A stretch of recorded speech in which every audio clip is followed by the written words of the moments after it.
This past month of July was shaping up to be one of the least productive months I had in years. I think I only took 22 photos in the first 3 weeks or something like that.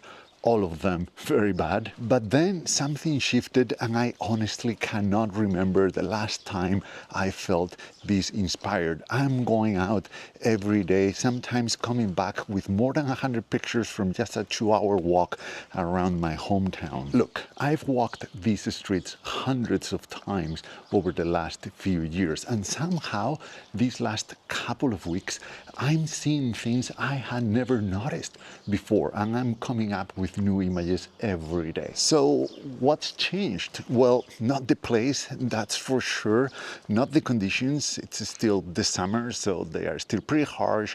It's sunny almost every day. Not the camera gear. I'm still using the same camera, the same lenses. No, what's changed is me. This change was triggered by a new photographic project I came up with, a project that has given me direction. Now I know what to do. I know what I'm looking for. That's all it took for me. As soon as I was out, I got inspired. As soon as I got inspired, I started seeing beautiful images along with the ones I was making for the project. So in this video, I'm going to show you some footage and images I made during the last few weeks, and we're going to talk about projects, why they are so important, and how we can get started or finish the ones that we already have going.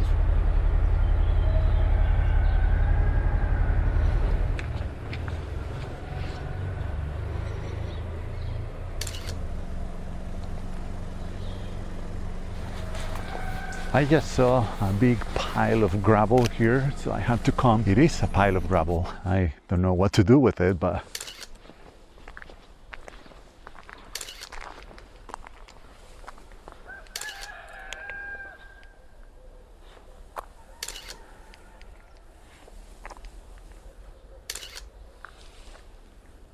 I don't know about you, but in my photography, I have no assignments, no clients, no bosses, no deadlines. My art is totally up to me. I love that freedom, but it comes with a hidden cost. And that is a good deal of uncertainty and doubt, lots of doubts. After all, too many options can overwhelm you quickly. That's why choosing a subject, a location, a topic can help you navigate through the fog and find the path. The destination might still be unknown, but as the song says, if you don't know where you're going, any road will take you there. A project is that road because the alternative is bushwalking and just going in circles. That might feel like movement, but we are going nowhere when we do that. That's how it feels sometimes for me when I'm just chasing bangers, a beautiful photo just for the sake of it. A few days ago, for example, I went out to capture the full moon rising behind the castle here in town. I kind of liked the image and it gave me a bit of an adrenaline rush in the moment, but that faded very fast. Luckily, a few unrelated events gave me an idea for a new project, and at a time when all other options are mostly closed off because this is the wrong season at the wrong place for the kind of photography I want to do, well, that finally gave me some direction to follow. Now I know what I'm doing and why. I have an idea, even though it's a pretty rough one. I don't want to share much about this project just yet because it's still the early days. It's very much a work in progress, but I talk about it on my Patreon page if you are interested. Anyway, this new project is just one of the many that I have going on at the same time. Some of them might never leave the hard drive, but I know that some of them will make it to print because I believe that's the final step, the final destination for a project. It doesn't have to be a fully fledged fine art coffee table photography book. It can be as simple as a homemade scene, but it has to be real. It has to feel complete, finished.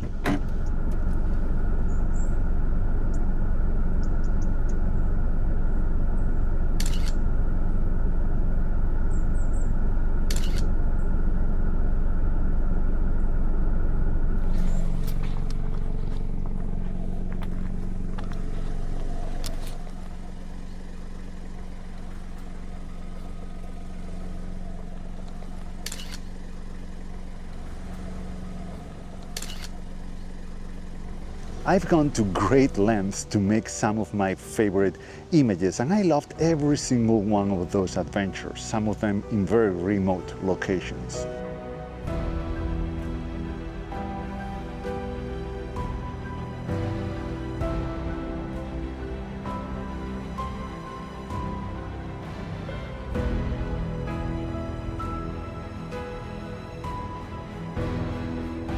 These are memories I will treasure forever, but photography can be much more than that. You see, I see photography as a lifestyle, not something I do on photography days or outings. Embracing it every day, no matter where I am or what I'm doing, has allowed me to see the world in a very different way. And indeed, since I first walked the streets here in my hometown, camera in hand, I've learned to appreciate it for things I never would have noticed otherwise. I love exploring this place almost every single day, discovering one ugly building at a time. This is the kind of work that only a project can give us, because it requires the consistency. It gives us the direction to do it. None of the projects I'm working on right now is gonna win any awards. I know that, but that's not the point. A project doesn't have to be groundbreaking, but it has to mean something to us. It has to be meaningful to us. We have to be passionate about what we are photographing. Otherwise,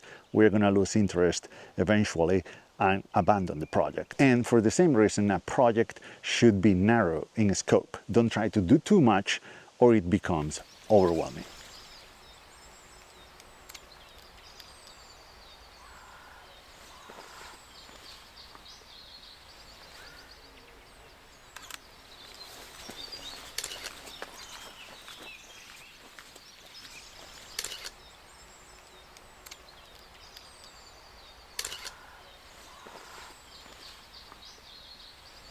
Some projects can be wrapped up within a few weeks or months, while others need years to feel complete. Some projects can be done at home, while others require travel. Some projects only happen under very specific conditions. The point is, at any given time, some of your projects are going to be sitting idle, waiting for the right time to come. That's why you need several of them, so you can always be working on one. When no images for project A cannot happen, we can make images for project B or project Y. It goes without saying, for a long-term project, we need time, lots of time. But time is relative. I have an archive section on my website. The page dedicated to Wyoming says that the photos were made between 2016 and 2026, a span of 10 years. The one for my hometown says from 2018 to 2026, or 8 years. The reality is, I only visited Wyoming 3 times during those 10 years, and they were all relatively short trips. Meanwhile, I've literally taken thousands and thousands of pictures in hundreds of outings in my hometown during those 8 years. The depth of the work isn't even comparable, even though the dates of the project might imply it. That's why long-term doesn't mean passive. Of course, it's going to be a slow process because we want to go beyond the low-hanging fruit, but it doesn't mean it's going to be low effort. We still have to put the intensity. We have to put the hours in. This is the only way we can leverage the long-term part of the project. Photographing the same location, the same subject over and over, month after month, year after year, is a must for a long-term project. Different conditions in different seasons, different light, and well, things just change over time. Even when you think you got the shot, you still need to keep making more. For example, I made this image a few weeks ago. It's an old Oreo. It's where they store corn and other crops. I love the composition with the house in the background and the fog added to the atmosphere. I revisited this location again a couple of days ago. The conditions were slightly different and the photo would have been worse than the one I already had, so I didn't take it. But you can be sure I'll be visiting that place again in the future. And it's not just the conditions, the location, or the subject that change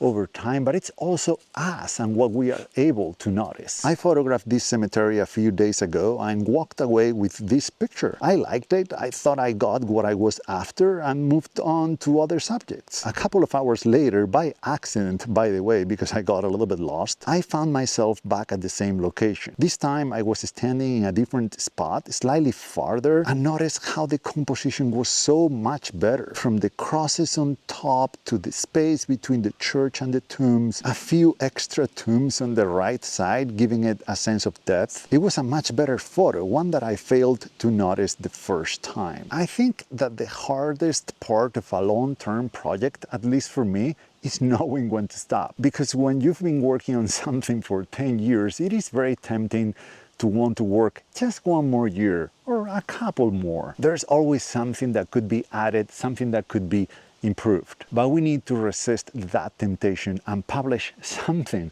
at some point. I did publish a book about my hometown a couple of years ago, and there are still copies available on my website if you are interested. I've made many new images since publishing that book, but the work in there felt complete to me. Still does. It told a story of a place or my relationship with that place. I might put together a new edition at some point or come up with a second volume or go in a completely different direction in the future. But I think it's very important, and it feels really good, that I have something that feels finished. It's that book that is out there in the world. So if you haven't already, try to put together a coherent collection of images from your project and see what you got so far. Lay them all out on the page. You might have enough already. And if you feel like something is missing, well, now you know you have some more work to do. But be aware that that feeling might be the resistance that is showing up when we are about to take a big step. After all, publishing our work, especially work that took us years to make, is a very scary thing to do. Please don't let that stop you, because in my opinion it's even scarier to think that your project might die in one obscure folder on your computer. It deserves to be seen.